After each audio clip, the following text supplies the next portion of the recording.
Bienvenue à toutes et à tous. Merci de nous rejoindre pour cette édition de l'actualité Graines Promenées.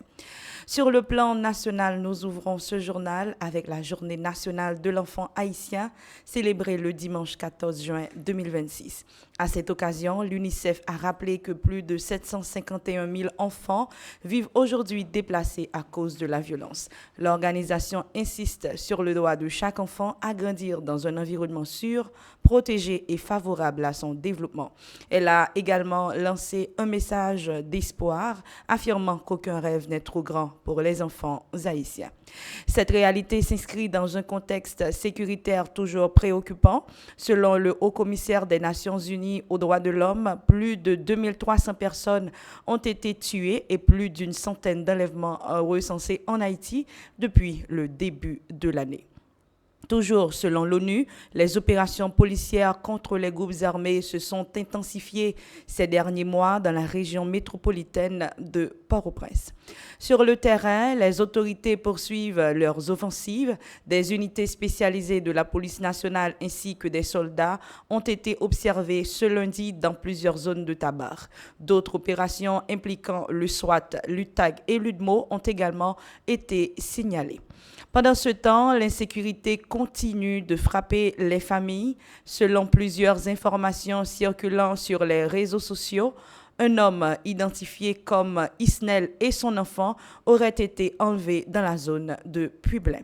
Malgré ce climat difficile, certaines initiatives tentent d'apporter un peu de réconfort aux populations déplacées. Dans plusieurs camps du département du centre, le FAES et la protection civile ont installé des téléviseurs, des panneaux solaires et des batteries afin de permettre aux familles déplacées de suivre les matchs de la Coupe du Monde.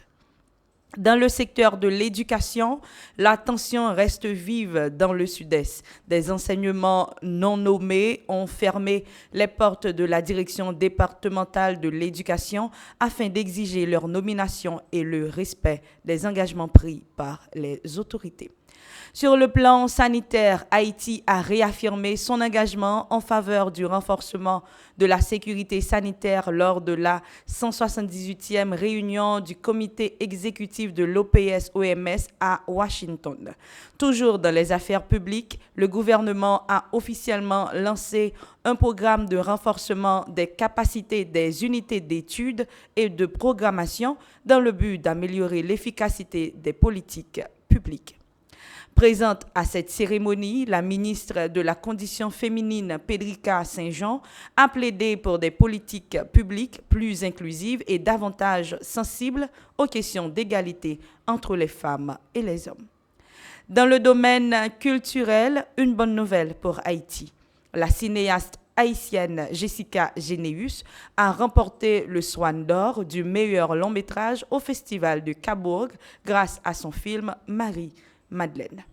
Par ailleurs, les interrogations persistent autour du processus électoral.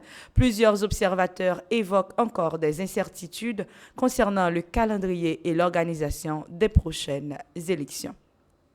Sur le plan économique, le gouvernement a adopté un budget rectificatif de 360,3 milliards de gourdes afin de répondre aux défis actuels du pays. La Banque de la République d'Haïti a pour sa part mis en garde contre la vulnérabilité de l'économie nationale face aux fluctuations du marché pétrolier mondial. À l'international, les regards restent tournés vers le Moyen-Orient. Plusieurs médias iraniens annoncent la signature prochaine d'un mémorandum d'accord en 14 points entre les États-Unis et l'Iran. Le texte prévoit notamment un arrêt des hostilités, la levée progressive de certaines sanctions et la réouverture du détroit d'Ormuz. Ce dossier figure également au cœur des discussions du sommet du G7 qui se tient actuellement à Évian, en France. En marge du sommet, plusieurs centaines de manifestants anti-G7 ont été encerclés par la police à Genève. Sur le dossier ukrainien, le président Volodymyr Zelensky s'est entretenu avec le président américain Donald Trump alors que de nouvelles frappes russes ont fait plusieurs victimes dans différentes villes du pays. Au Liban, l'armée a demandé aux populations déplacées de retarder leur retour dans certaines localités frontalières pour des raisons de sécurité. Aux États-Unis, un bombardier stratégique B-52 s'est écrasé peu après son décollage en Californie. Une enquête est en cours afin de déterminer les circonstances exactes de l'accident.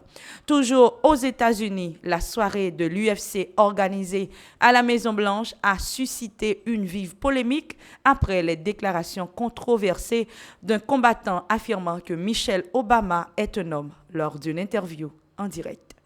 En Afrique, plus précisément en Afrique du Sud, le monde de la culture est en deuil. Le célèbre pianiste et compositeur de jazz Abdoulaye Ibrahim est décédé à l'âge de 91 ans.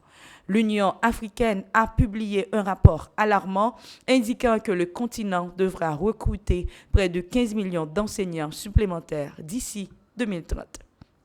Au Sénégal, les travaux d'un nouveau stade multifonctionnel répondant aux normes FIFA ont été officiellement lancés dans la commune de Malicounda.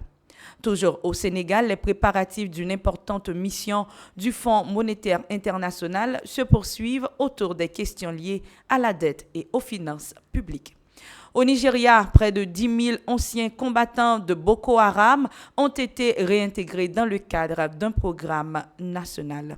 Enfin, l'Afrique du Sud annonce avoir rapatrié plus de 2700 migrants en situation irrégulière au cours de la dernière semaine. Dans la Caraïbe, enfin en République dominicaine, la justice a ordonné la tenue d'un procès contre le propriétaire de la discothèque Jet Set, dont l'effondrement du toit avait causé la mort de 236 personnes. À Cuba, plusieurs provinces sont affectées par une nouvelle panne générale d'électricité. La Dominique poursuit de son côté sa stratégie visant à devenir une référence régionale du tourisme, de bien-être et de nature.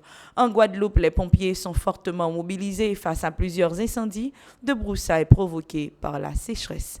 À Saint-Barthélemy, les autorités poursuivent les travaux de rétablissement du réseau après une importante rupture ayant privé l'ensemble de l'île d'eau potable. En Martinique, les débats se poursuivent autour de la création d'une autorité unique de gestion de l'eau. Parallèlement, les autorités françaises annoncent des avancées dans le dossier de l'indemnisation des victimes du chlordécone en Guadeloupe et en Martinique. Et avant de refermer cette édition, direction le Brésil pour notre fait insolite du jour. Une jeune femme de 21 ans a perdu la vie lors d'un saut extrême de type rope jump. Selon les premiers éléments de l'enquête, elle aurait été lancée dans le vide depuis un pont sans qu'aucune corde de sécurité ne soit attachée. 3 personnes ont été arrêtées et poursuivies pour homicide. Fin de ce bulletin d'information. Merci de l'avoir suivi. Gardez le sourire entre les crises, les débats politiques et les matchs à suspense. Il reste toujours de bonnes raisons d'espérer. Passez une excellente fin de journée et si l'actualité vous semble trop lourde, n'oubliez pas que demain apportera de nouveaux titres.